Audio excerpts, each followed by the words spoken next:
guest to the Musafir Stories. Out of the two champs, we have got one with us, and the other one is there with us virtually that way. And we are also thankful to Atul for being with us and getting us this spark of happiness and creativity. Even if it's the evening, it's still warm out here. Thank you, Atul. Stay cool. Okay. So, can I request Saif to be here? Hi, how Yes. are Okay. you? Hi, Saif, and bye, So, Atul. so here I see the smart guy Good morning. before. Good morning. Good morning. So everyone, it's a good morning from our side to Saif. He's in Canada and he's with us. So we are really privileged and really glad that nothing came between us. And the willingness that we had to have you with us was more in you, because when we were communicating, you said that you really want to talk to everyone here. So we arranged for this time, and then finally we have met. So India's own travel podcast declared one of the five best podcasts to treat the home syndrome, which we have been facing for this 1 year, I would say, and by the Wall Street Journal. And you had your first episode, if I am able to trace it right, Feb 22, 2017, when the voice of Isaac came, and then you came in, and then you were introducing each other, and then it started. So I would share just a page to everyone, the web page, and I believe that I won't need to say much, because this page has got something that I was searching for. So everyone, these are precisely, I guess, 93 episode, Saif, if I'm not wrong. I We're probably higher now. It's 95, 96, I think we're Okay. going at. But Yes, yeah, I tried counting them actually by the beautiful thumbnail rather than. So everyone, so let me show you from this place. Like Musafir Stories came, and then they have gone to Pushkar, Banaras, Goa, Sikkim, Spiti, Nagaland, Kasol, and Malana, Run of Kutch. They have been into this place and this place and this place, even Sikkim or Shimla. Like, you have been from one edge to the another edge of India, cycling across India. Then you have taken us to the Meghalayas and the Himalayas, Kochi, and then you have taken us to the Himalayan Mountaineering Institute as well. Ladakh is there, and this Kumbh Mela. The thumbnail itself is such a nice, attractive thing. And so these are the podcasts that Musafir Stories has they have given us. And I'm telling two things about the concept, Seth, which we have loved actually. One, you have got a quiz. There are three simple questions, and this is what an idea, which is there, such a nice thing for teachers, that we can put up a quiz, like somebody listens for this 1 hour. So we were afraid about the duration of the podcast as well, Seth, but we would love to know from you what can be the ideal duration of interest or your own willingness or of a podcast. So you all put a Google form, a Google quiz as well, and this is about the superhuman river, the Ganges, the Ganga. And you do podcasts with those who travel, and that's a very nice thing. Like, how you catch up with the people who travel, their experiences, your own love and passion to record, how this thing has come up, why you started, means that there's a first thing, like how you do it and why you started all this thing, and how you continue doing it, and how you feel that teachers are trying to be podcasters. yeah. So this is what we all have, and it's completely your say, it's your time. So we welcome you. We have got a lot to say, but and that's all is about appreciating you. So just welcoming you and informing you that when we made a Hall of Fame, like, we have got a page in our course. Like, if I bring up that page, the one that is being read by our teachers and participants here, this is the course module. If I go to the course module, we have given them one single page which says we have got something called Hall of Fame of podcasts. So when we are talking about the Hall of Fame, where we have given them like, these are the podcasts they can listen to. So I'll just share what exactly we have placed. So let me find out. Yes. So here it is. We gave them a list, and just to share, the list had Musafir Stories as the first one. So Thank you. we gave them this, and we did mention that you are one of our course mentors, because even if we are not talking to you, we have been taking things, we have been learning things from you. So we are fortunate to have the first one in our Hall of Fame podcasts with us today. So over to you, Saif. It's Thank you. Thank you for that wonderful introduction, Praveen. I hope you don't mind me calling you by your first name. But yeah, it's a delight to be on and speaking to a lot of wonderful people, and especially teachers. It's a little bit of a deja vu. I only say this because one of the first talks after I'd started podcasting seriously that I'd done was at a university. Actually, it's a popular university in Bangalore called as Christ University, and me and a few friends, other podcasters, had gone and spoken to students as to how they can actually also leverage the medium of audio and podcasts. To create their own content, right? You know how much diversity, how much enthusiasm is there, especially with students in India.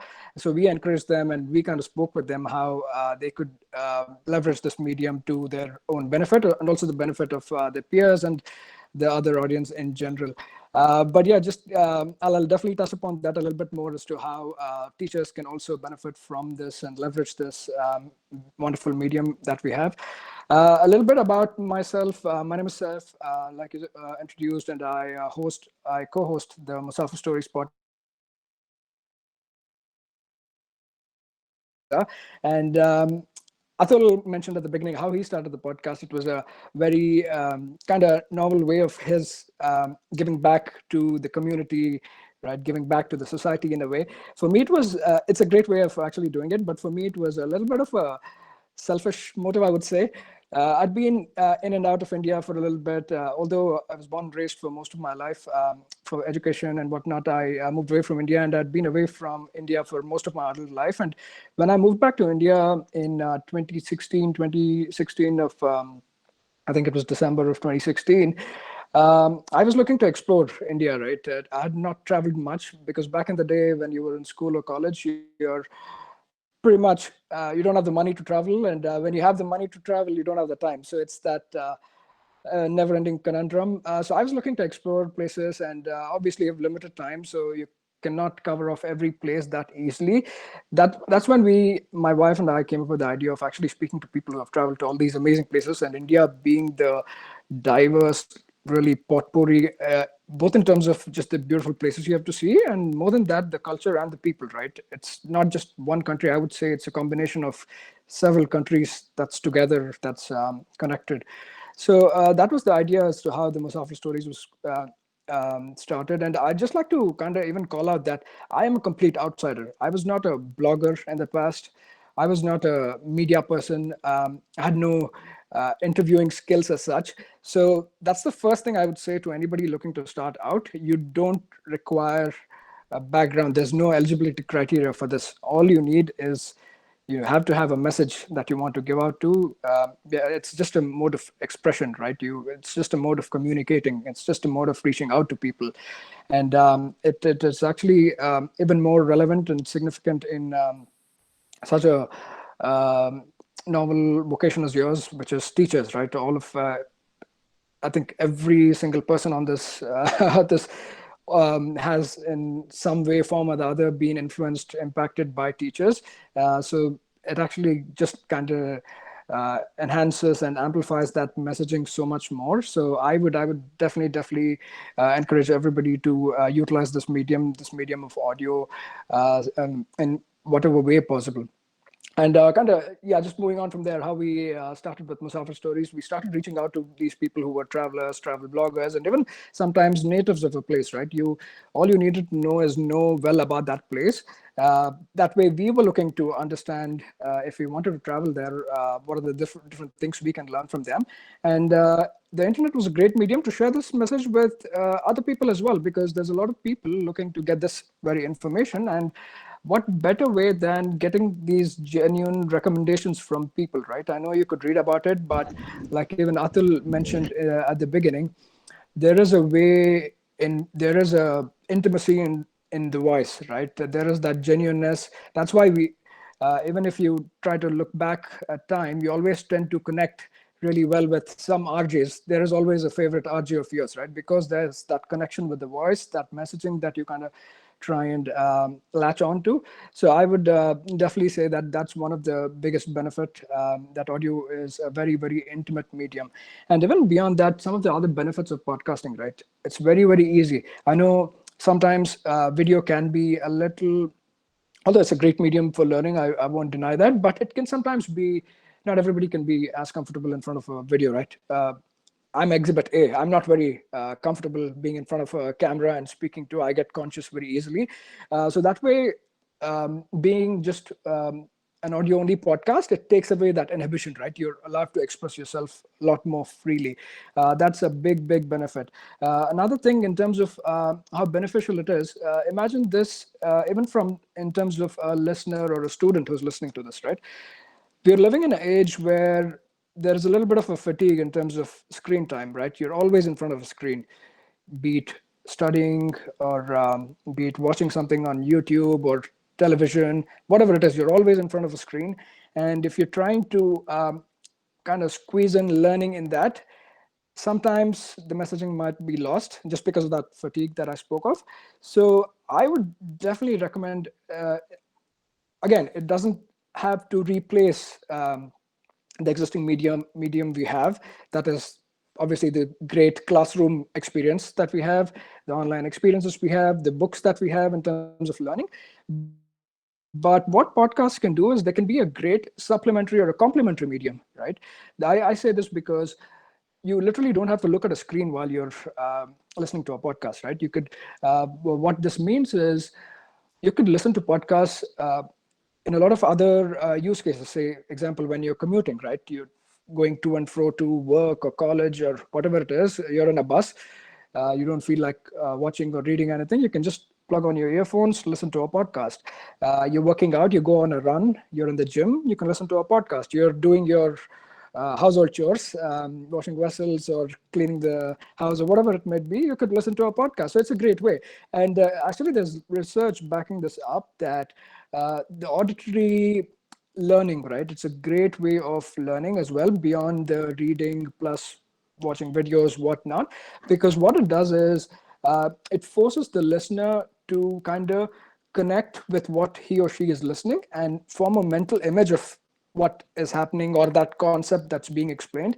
And also what this does is by forming that mental image, the recall goes up so much more.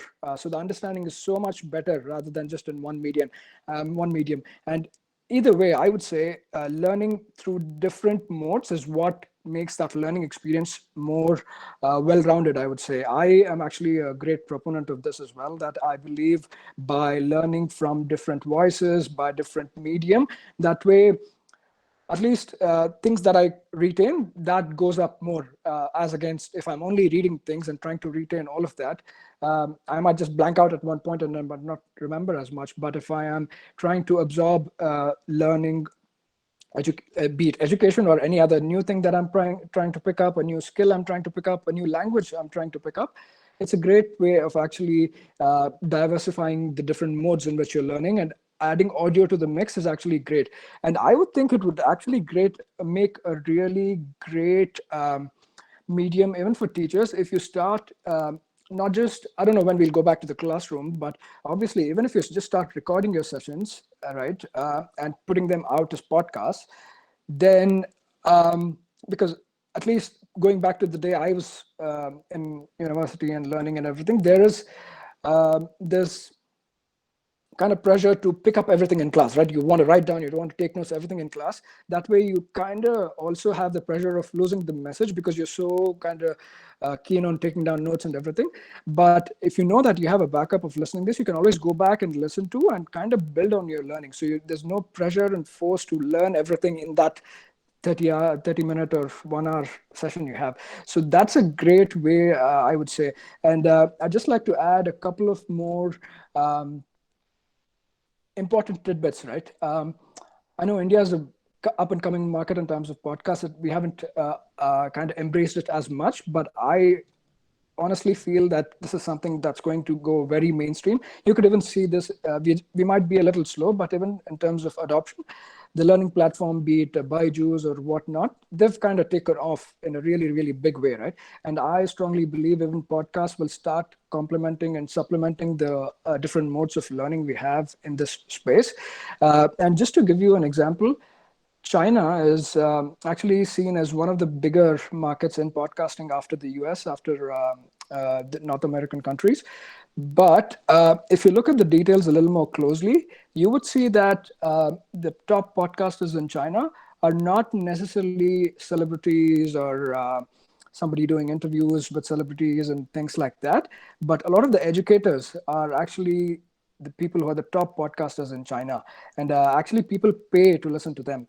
One reason is obviously people, English is not the spoken medium there, so a lot of people pay to learn English, and podcast has actually turned out to be a great way and a great medium of learning a new language.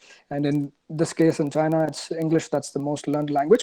But even beyond that, people learning accounting or economics from actually professors, they are, some of them are called rock star professors because they have such a following through the medium of podcasts. People pay to listen to their lectures and stuff like that. So I think great potential in this regards in India as well. Right now, it's like even Atul mentioned, it's a very nascent medium. People are starting to create content in the space in India, but it's usually out of their own interest. But as we go more and more deeper, as more and more people find out about this, what is lacking right now is awareness, right?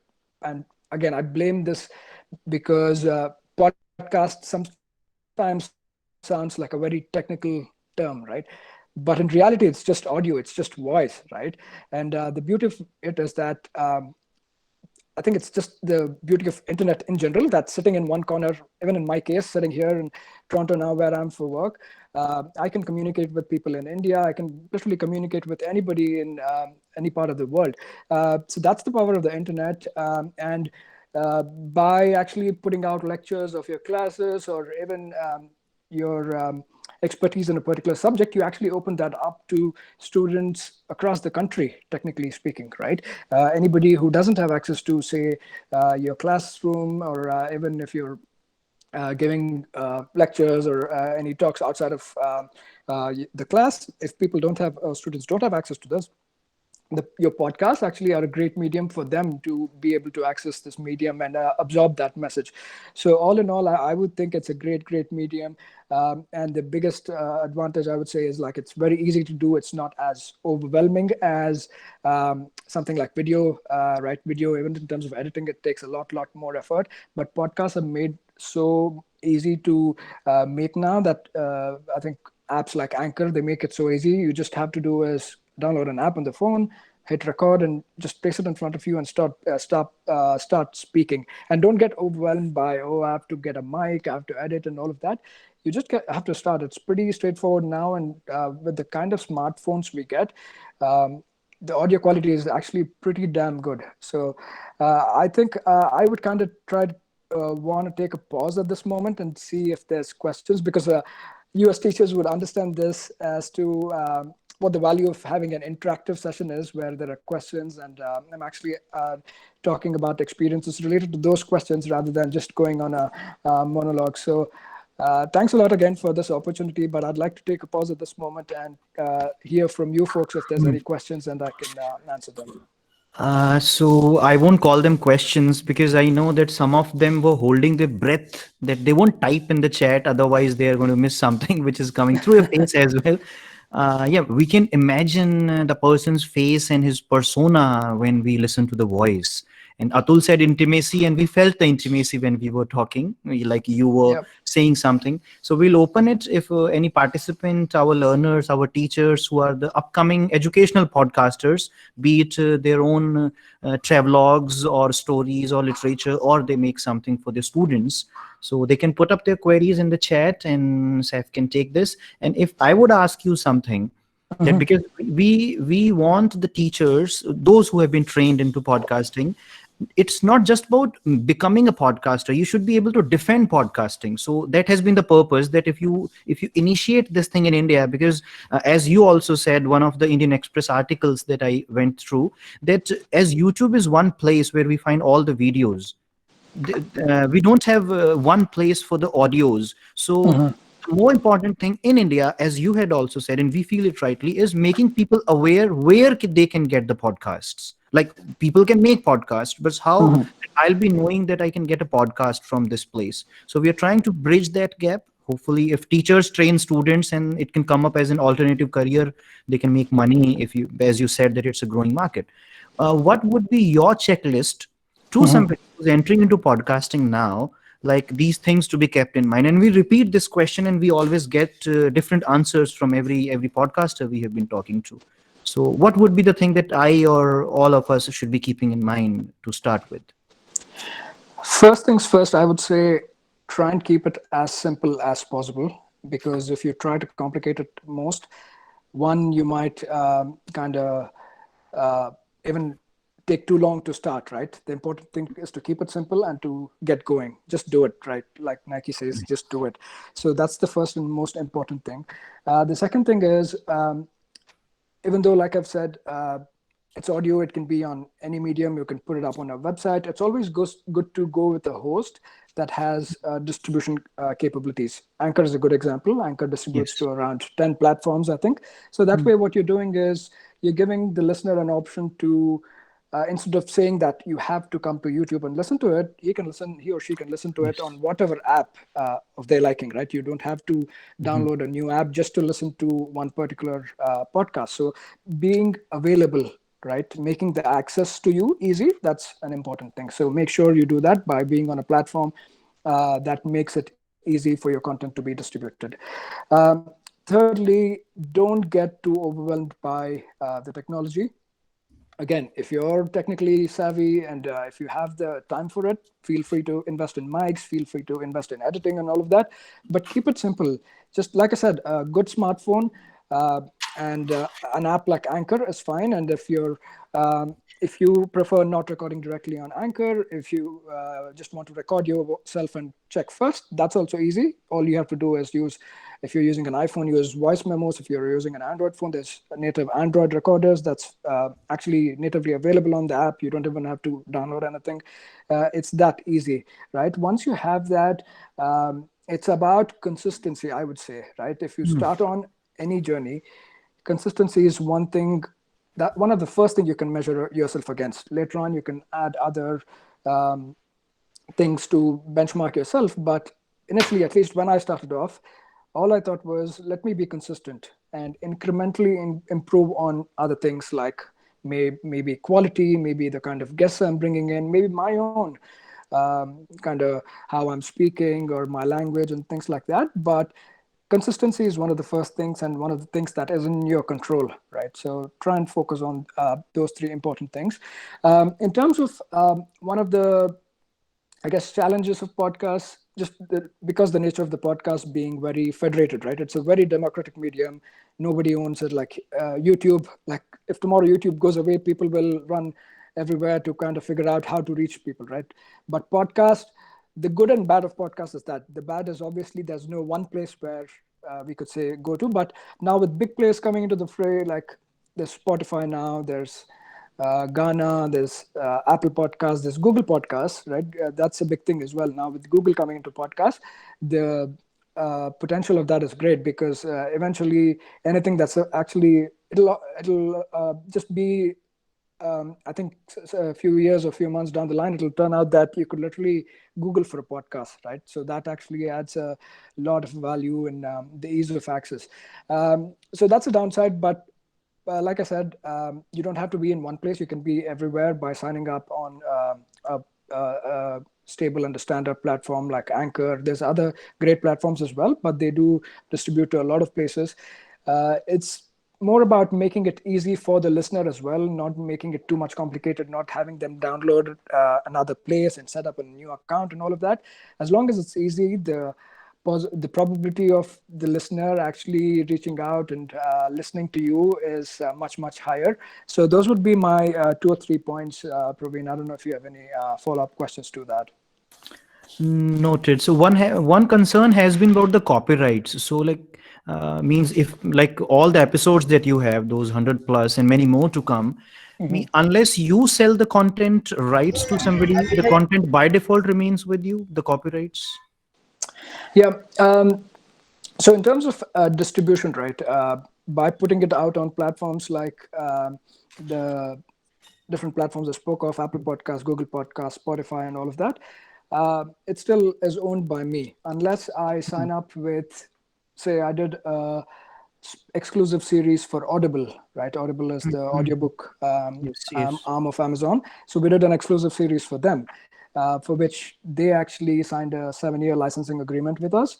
Okay. And only in such instances, they own or they share the IP for that point in Done. time, those 7 years. But beyond that, anything that's there, it does, we hold the IP for that. And it becomes problematic only if somebody is trying to pass it off as their own content, right? Then it's definitely infringing on copyright. Even in terms of other stuff, I would say there's actually great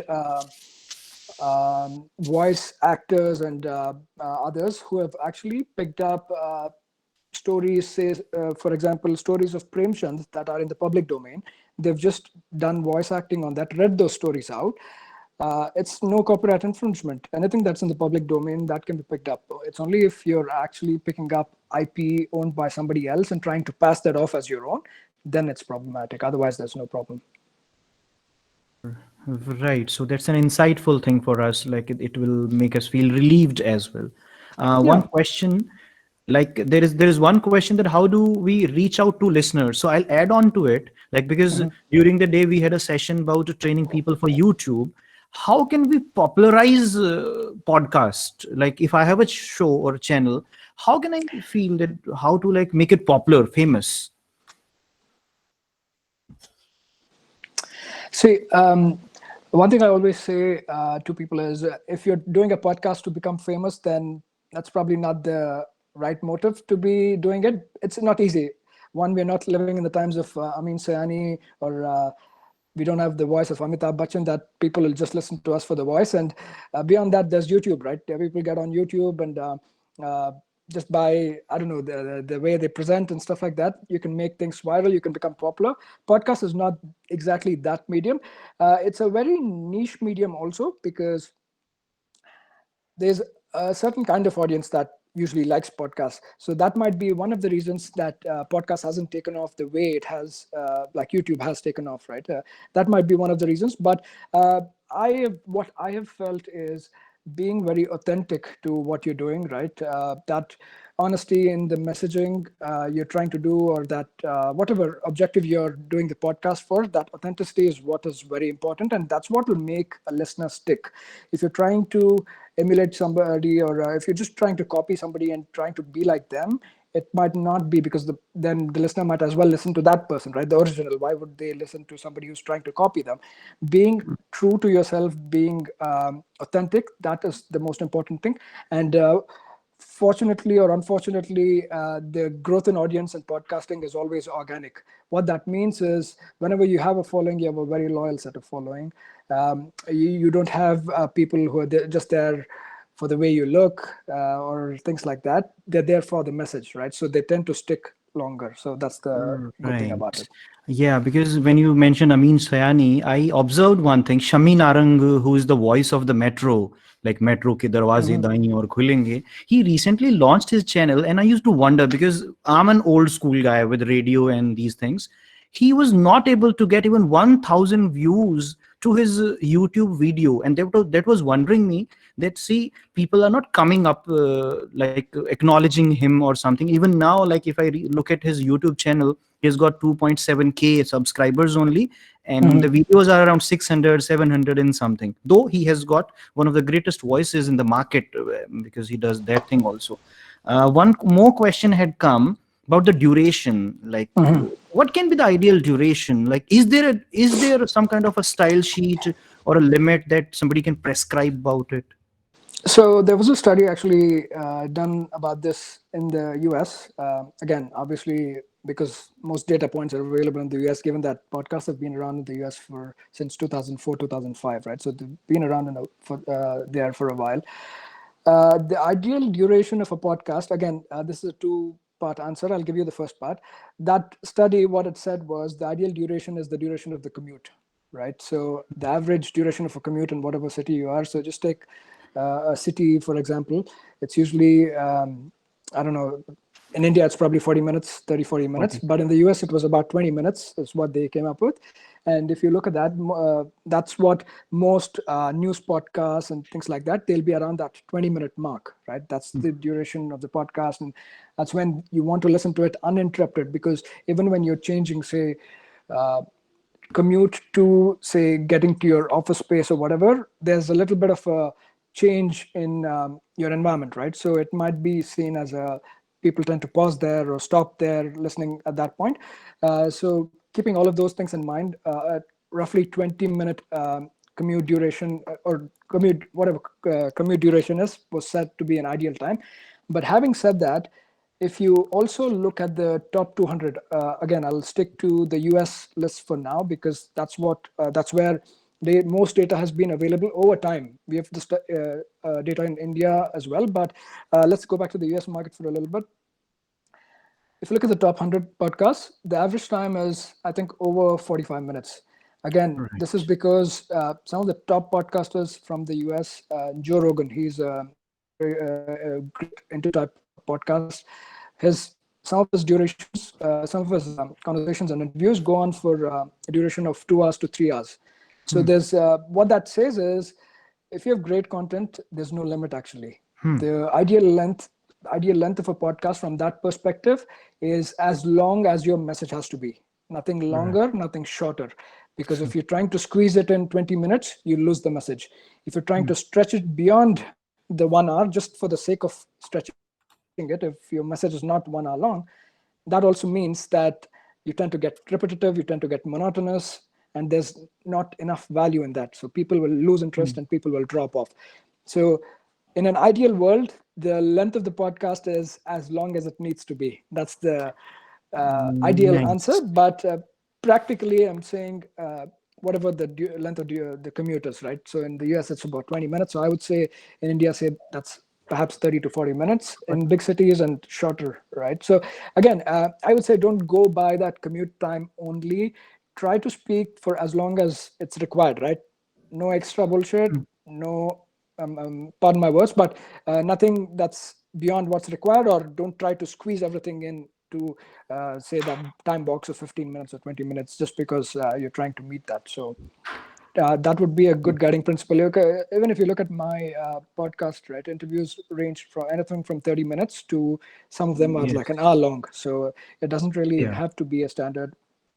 And your listener knows, once they start trying to listen to you and they start getting used to it. One of the top podcasts, why take US podcasts, even Indian podcasts, one of the top podcasts is called The Seen and the Unseen. It's by somebody called as Amit Verma. And most of his episodes are more than 2 hours long. And most of his episodes, they have a high completion rate, right? So that also gives us something. Even my own episodes, average YouTube videos I watch are probably under 10 minutes, but most of my episodes get at least 30 minutes of listen time, right? Even if they're 45 minutes to an hour, 50% completion rate is actually great, because we're kind of living in a time where Snapchat and TikTok, it's like literally we're looking at things that are under 1 minute long, right? So that way it also gives you a message that people actually stick to podcasts for longer durations as well. True. Like I had a moment to talk to Amit during the Spotify's podcast today, and I was wondering that he wasn't mentioning the same thing, like there can be a template. His podcasts are more than 150 minutes, 190 minutes or so, and then he doesn't stop, like because he feels that there is something to talk about. So exactly. that's a wonderful insight from your side, Saif. Now, if there is anyone here in the meeting who wants to say something by unmuting himself or herself, so it's open to everyone. The questions have been answered by you, and we don't have any queries or questions to be resolved. And just to inform you that we started with a nice note of learning, and today this is our last meeting of this course. It was a 4 weeks training or a course or a faculty development course in which we also got students. Like we also have got students who are doing their bachelor's and masters who are also learning podcasting.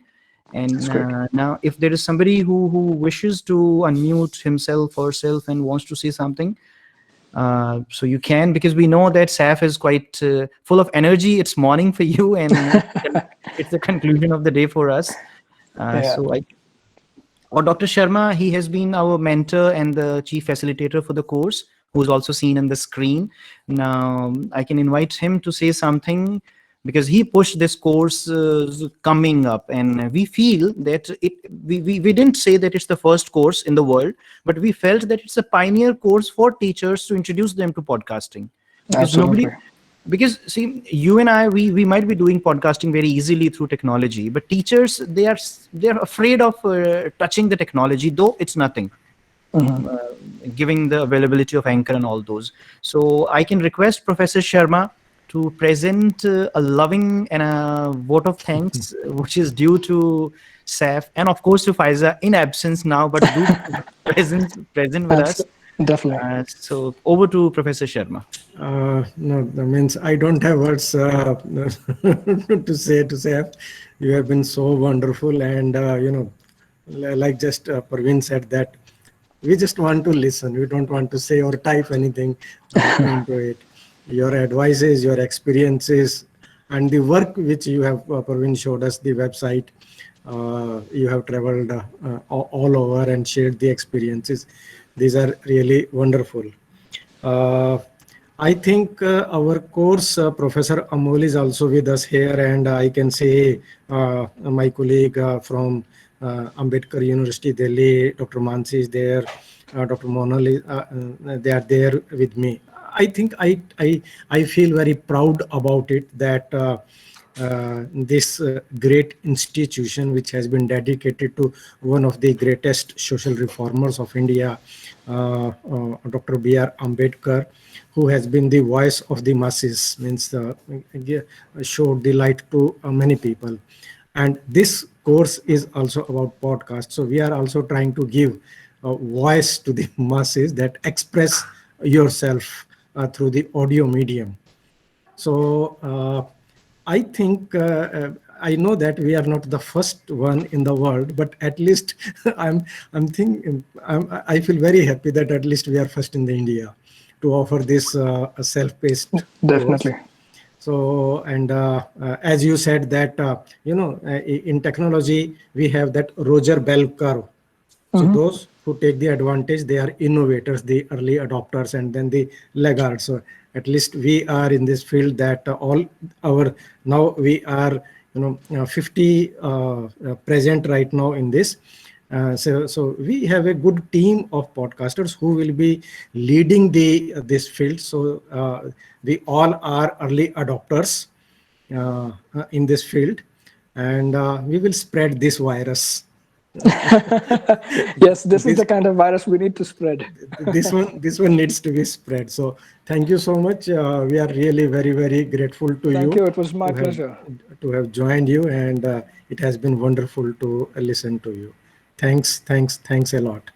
Thank you. I think the pleasure is all mine, and I feel like I've completed a circle from one of my initial talks where we actually spoke to students of a university to now teachers. So it's really an honor to actually be speaking to you. And like I said, teachers touch our lives, everyone's lives in some way, form, or the other. And really, hats off to you for actually taking up this initiative so proactively and trying and making. The lives of students, the learning process of students, much more easier and much more, I think, fulfilling and well-rounded. Right, that's what it comes down to. The more and the better the students can retain and learn, the better they'll become as overall as human beings, and give back to the society in the future as well. So thank you. It was a pleasure being on the channel, and I'm always open to.